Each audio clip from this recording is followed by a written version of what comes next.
Bonjour à toutes et à tous! Nous allons faire aujourd'hui, en ce dernier week-end de l'année, des shaker cards avec votre pyrograveur. Si vous avez un outil qui s'appelle la Fuse, vous pouvez l'utiliser. Moi, je ne l'ai pas. J'ai mon pyrograveur et il me sert à faire la même chose. En tout cas, dans ce cas-là. Je le fais bien chauffer. Je prends une pochette transparente de luxe, une bien épaisse, un petit peu plus chère que les autres, et j'attends que ce soit bien chaud. Pour me servir de guide, je prends un die cercle parce que j'ai envie de faire des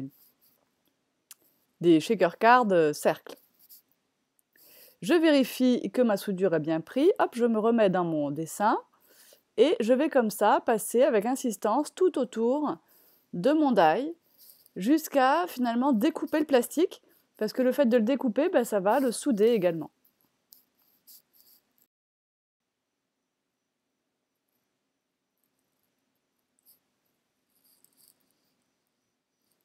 Alors là, c'est un deuxième essai, j'ai essayé plusieurs fois pour obtenir vraiment le résultat et la dimension souhaitée. Mais ici, je me suis trompée de die par contre. C'est le plus petit et en fait, j'aurais dû... normalement, c'est dans le moyen que je voulais faire ma shaker.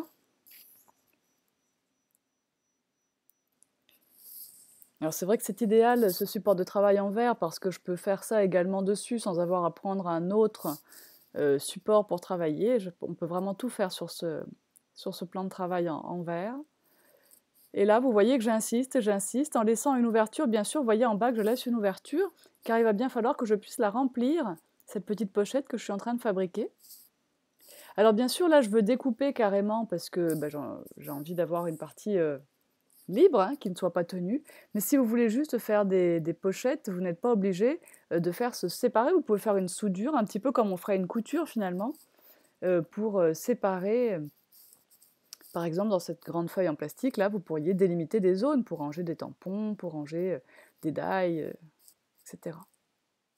Alors, je me suis fabriqué un petit entonnoir de papier pour verser quelques sequins. J'adore les sequins étoiles holographiques. Tant qu'il m'en reste, j'en abuse.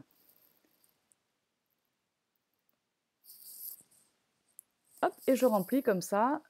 Et une fois que c'est rempli, je termine ma soudure. Alors bien sûr, on pourrait aussi imaginer des microbilles.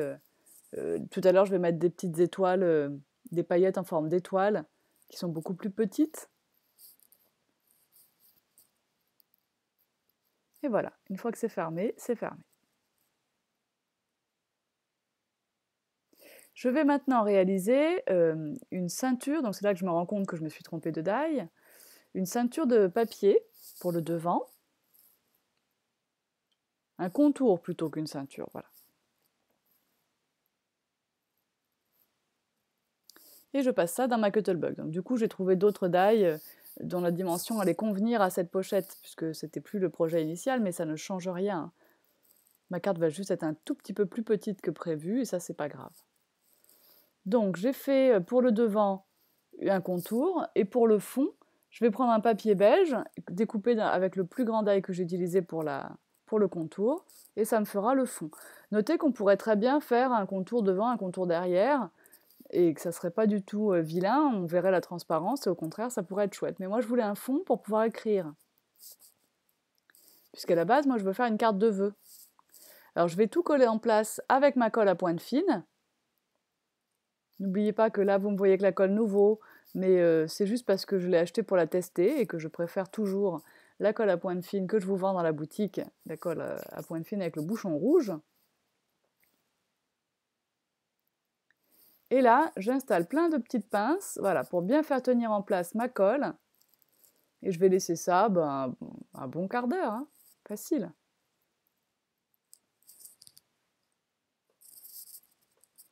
En attendant, vous voyez la première carte que j'avais faite, je peux faire mon coloriage, faire mon découpage de bonhomme, enfin voilà, là j'installe des paillettes sur l'écharpe et sur la petite bannière Bonne Année. Le Bonne Année, je l'ai réalisé avec le tampon lettreur, railleur, donc j'ai fait une ligne avec Bonne et une ligne avec Année, j'ai détouré ensuite le morceau de papier au ciseau pour former cette bannière assez irrégulière et au ciseau. Je trouvais qu'un peu d'irrégularité c'était sympa. J'ai ensuite passé les bords de cette bannière beige avec un feutre marron. Et là j'ajoute des crystal drops, j'ai pris le Ruby Slippers, et je vais vous montrer d'autres modèles en photo tout de suite, parce que c'est déjà terminé. Donc j'ai quand même installé un petit œillet, en haut avec un joli petit ruban et un petit disque derrière pour pouvoir écrire le petit message de bonne année. On écrit rarement un roman pour cette occasion.